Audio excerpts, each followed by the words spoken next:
Во ова издание на Newsflash ке гледате кои настани ја означија 2021 година во законодавниот дом на Американскиот конгрес. Алармантен податок, се повеќе деца заболуваат од дијабетис во Северна Македонија. Дали вештачката интелигенција ќе се вклучи во детекција на цензура на интернетот во репресивните држави? Останете со нас, почнуваме веднаш.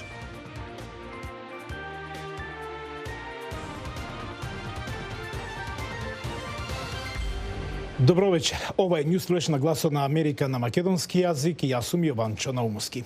Со оглед на тоа што бројот на нови пријавени случаи на коронавирус е двојно поголем од онај пред 2 месеци и со високо пренесливата варијанта Омикрон, која опфаќа речиси 3/4 од случаите во САД, председателот Џо Бајден ќе одржи обраќање денес во кое ќе ја нагласи важноста на вакцините против ковид и новите чекори што неговата влада ги превзема во борба против пандемијата.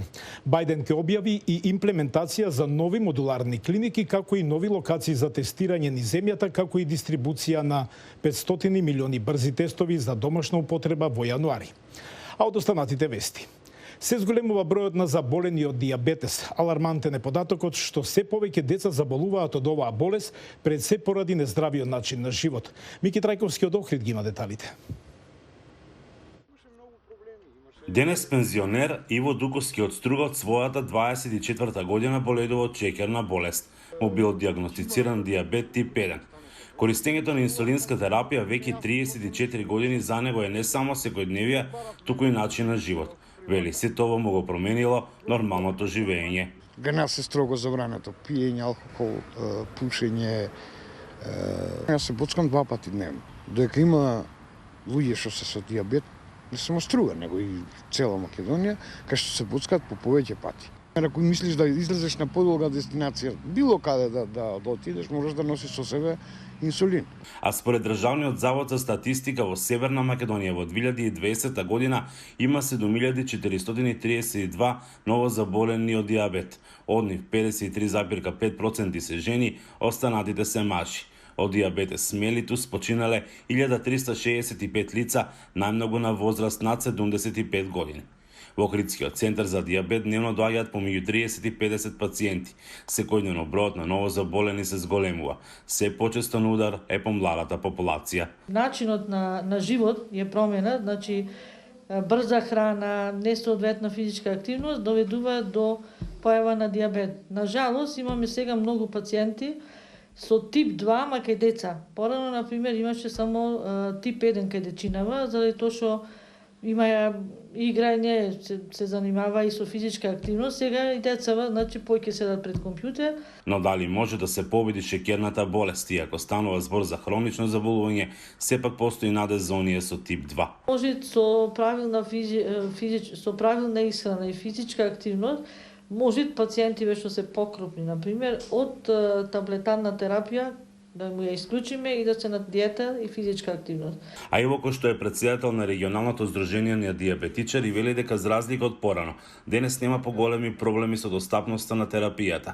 Претходно доста граѓани набавувале пенкала за инсулин од Албанија и Србија, а имало и паралелен увоз на инсулин што било недозволено за нив. Сега, например, донеса нови инсулини, кај што се применуваат и во Македонија. Видиме тој инсулин до 48 сати дека не треба да се боцкаш. Секој заболен тип 2 и тип 1 што е на инсулинска терапија, бесплатно му се даваат ленти и апаратче за мерење шеќер. Во Охридскиот центар за дијабет на пациентите им се нудат и бесплатни диети за подобар и поквалитетен живот. Зависи од body mass index, од дали се нормално хранети, надхранети, подхранети, и во основа на тоа давам и диетата. Значи, како треба правилно да се хранат пациентиве. Ако продолжи овој начин на живот, лекарите велат дека очекуваат дијабетот да биде во пораст.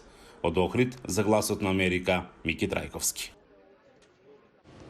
Од напад на Конгресот до импичмент, но исправување со пандемијата. 2021 година беше меѓу назначаните години на Капитол Хил со децени. Дописничката на гласот на Америка од Конгресот Кетрин Гибсон со ретроспектива за ова историска година. 6 јануари 2021 година, ден што го промени правецот на годината во Американскиот Конгрес. Поддржувачите на тогашниот претседател Доналд Трамп го нападнаа Конгресот за да ја спречат сертификацијата на резултатите од изборите 2020 година, прв пат во зградата во 2 века. Да гледате како американски граѓани упаднаа во зградата на Капитолот во обид да го спречат она што секогаш се сметало за мирен трансфер на власта. Беше момент што не ги отвори очите на многумина, што веројатно никогаш не помислувавме дека може да се случи. Сме го виделе тоа во странство, во недемократски држави, но не и овде. Настаните од тој ден доведоа до тогашната невидена втора постапка за отстранување на Трамп од функцијата, но Сенатот во февруари го ослободи од обвинението за потикнување на напад на Конгресот. Во меѓувреме во јужната сојузна држава Џорџија 2 специјални избора има возможија на демократите контрола во Конгресот со тесно мнозинство. Имаше двопартиска поддршка за милиарди долари помош за економската и здравствената криза, предизвикана од пандемијата. Демократите во Сенатот немаа 60 гласови потребни за да го поразат републиканскиот филибастер за нивните амбициозни легислативи за контрола на оружјето, имиграцијата и гласачките права, прашање што многу поддржувачи велат дека треба да доведе до промена на сенатските правила. За секоја легислатива да помине согласно вообичаениот ред потребни се 60 гласа наместо традиционалните демократски 50 гласови плюс 1. Ако САД не го отстрани филибастерот или да го отстрани барем во уставни видови на закони или права, ќе биде многу тешко Сенатот да донесе значајна легислатива. Агендата на претседателот Бајден за изградба на државата направи одреден прогрес. Белата куќа договори со Конгресот двопартиски инфраструктурен закон од 1,2 трилиони долари во ноември. Потоа тргна да донесе уште поголема социјална програма со која се адресираат климатските промени и пристапот до здравствената заштита и детска грижа. Но републиканците се противат на законот, велејќи дека е прескап и ќе предизвикал поголеми инфлации. Демократите се заложуваат додат напред во однос на ова прашање. Законот за социјални трошоци е последниот легислативен обид на демократските законодавци, како што Конгресот го врти фокусот кон кампањата за конгресните избори во 2022 година. Се развива нов систем на база на вештачка интелигенција што може да детектира и да избегне цензура на интернет во репресивните држави. Еве зашто станува спор. Репресивните влади низ светот вршат мониторинг и контрола на содржината на интернет, што ја споделуваат и читаат нивните граѓани. Напорите да се одбегне таков вид цензура се бавни и неефикасни. Често, истражувачите мора мануелно да бараат начини да ја избегнат цензурата.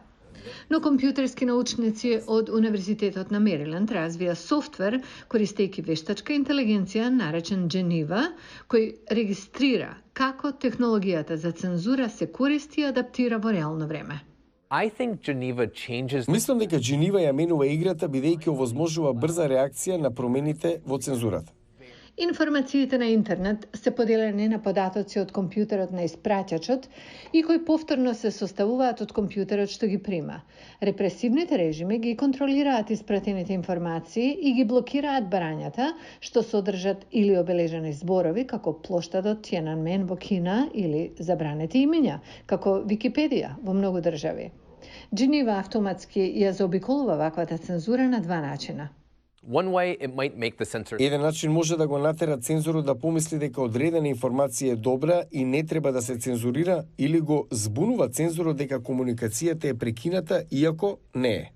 Како овој пример. Пред околу една година Кина воведе комплетно нов систем за цензура да се обиде да спречи одредени видови на заштитена комуникација.